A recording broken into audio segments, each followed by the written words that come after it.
ก็ไปทินกาขาวนี่รู้จักคือบ่คือหยังมันมีอยู่บ่กาขาวเดี๋ยวนี้ยกย่องคนเลวเป็นคนดีคำว่าทินกาขาวรู้จักบ่ยกย่องคนเลวว่าเป็นคนดีเลื่อนทินกาขาวที่เพิ่นทำนายพ่อใหญ่อันสมเด็จโตนั่นน่ะเป็นผู้ทำนายไว้ทินกาขาวมันบ่แม่นพุทธเจ้าเด้จะเข้าใจผิดเด้อพ่อใหญ่โตนี่เด้เป็นผู้ทำนายไว้ว่าทินกาขาวจังซี่นั่นน่ะพวกเจ้าเคยเห็นบ่เดี๋ยวนี้กาขาวบ่ได้มีเด้คนเลวถูกยกย่องว่าเป็นคนดีเรียกว่าทินกาขาวกาจริงๆบ่มีกาขาวเห็นบ่ซั่นกาขาวกับคนน้ำมันเคยยินบ่ กาขาวคนน้ำคนน้ำให้คุณรู้จักว่าเป็นน้ำให้เป็นตัวคนชั่วคนเลวถูกยกย่องว่าเป็นคนดีเขาเลยเอิ้นว่าทินกาขาวและแปลความหมายมันถูกแน่ถ้าได้แม่นศิวิไลอยู่เลยยังดอกบันไลรู้จักว่า บ่แม่นยุคศิวิไลเด้ยุคทินกาขาวชาวศิวิไลบ่แม่นบันไล รู้จักบ่ล่ะ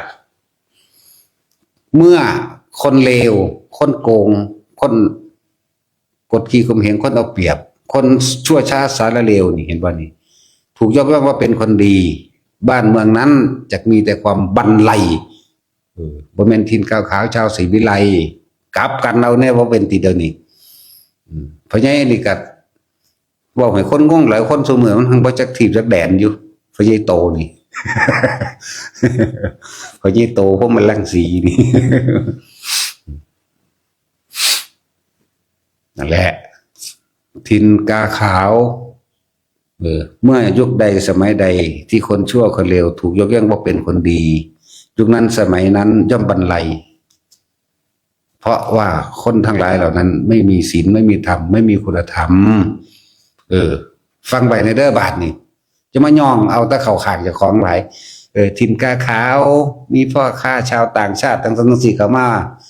มันเข้ามาตะโดนแล้วล่ะเรื่องชาวต่างชาติเข้ามานั่นน่ะเหมือนว่าซั่นยุคศรีวิไลซั่นจังซี่บ่แม่นจักเม็ดนี่แหละยุคบรรลัยเพราะคนชั่วคนจันไรทั้งหลายยุคถูกยกย่องว่าเป็นคนดีเพิ่นจึงเปรียบเทียบว่าเป็นทินกาขาวกาจริงๆมันมีอยู่บ่กาขาวเลยนี่แม่นว่าซั่น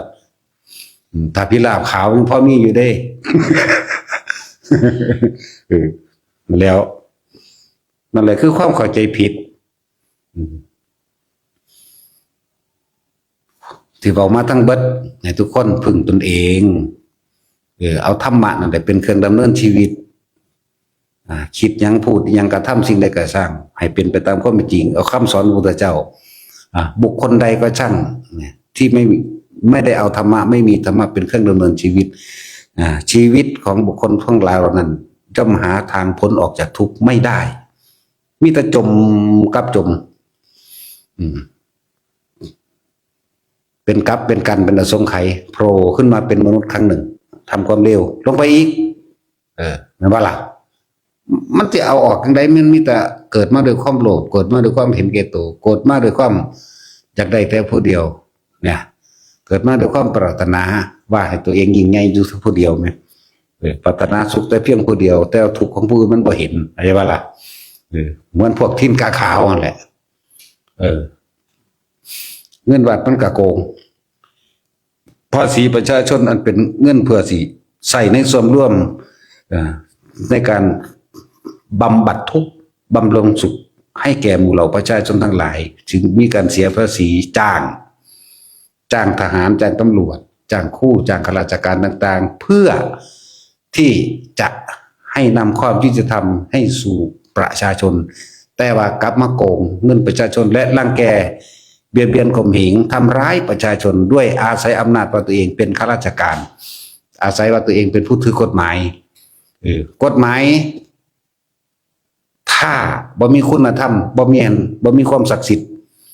บ่เป็นจริงศักดิ์สิทธิ์แปลว่าเป็นจริงไม่อาจสามารถคุ้มครองใครได้แม้กระทั่งตัวมันเองเข้าใจว่าล่ะสิ่งที่คุ้มครองเฮาได้คือบุญบารมีเฮาเองบุญญาฤทธิ์เฮาเองคุ้มครองเฮาได้ ส่วนกฎหมายคุมบ่ได้ดอกกษัตริย์มันคือบ่ออกไว้ห้ามป่วยนะเหมือนว่าสั่งถ้าคนทำอย่างนี้จึงป่วยนักกฎหมายใดประเทศใดก็สั่งบ่เห็นว่าจะออกกฎหมายห้ามตายห้ามป่วยห้ามแก่ห้ามตายเนาะบ่มีสั่นแล้ว อะไรจังว่าปากยังขึ้นมันสิว่าผิดกฎหมายกฎหมายแม่มึงบอกคำว่าผิดกฎหมายต้องมีบุคคลผู้ใดผู้หนึ่งเสียชีวิตและทรัพย์สินจึงจะผิดกฎหมายได้แน่กับเขารักท่านได้ล่ะเป็นบ่ล่ะมันสั่นแล้วนั่นมันเป็นวิชาหากินหมามันหากินนั่นว่าซั่นนั่นล่ะทำท่าเอาแต่เรื่องกฎหมายมาบอกกับเฮาเฮาบ่เอาเด้เฮาเอากฎแห่งกรรมและความตายเขาใส่รถเด้ถ้าเฮาบ่สู้ไผสิสู้ให้เฮาเนาะการสร้างความยุติธรรมก็คือสร้างโดยตนเองถ้าใครไม่สู้ใครไม่หาใครไม่สร้างความยุติธรรมให้เฮามันบ่มีเด้เราต้องต่อสร้างความยุติธรรมให้แก่ตัวเราเองเด้ใช่บ่ล่ะนั่นแหละมีเอิ้นว่ายุคถิ่นกาขาว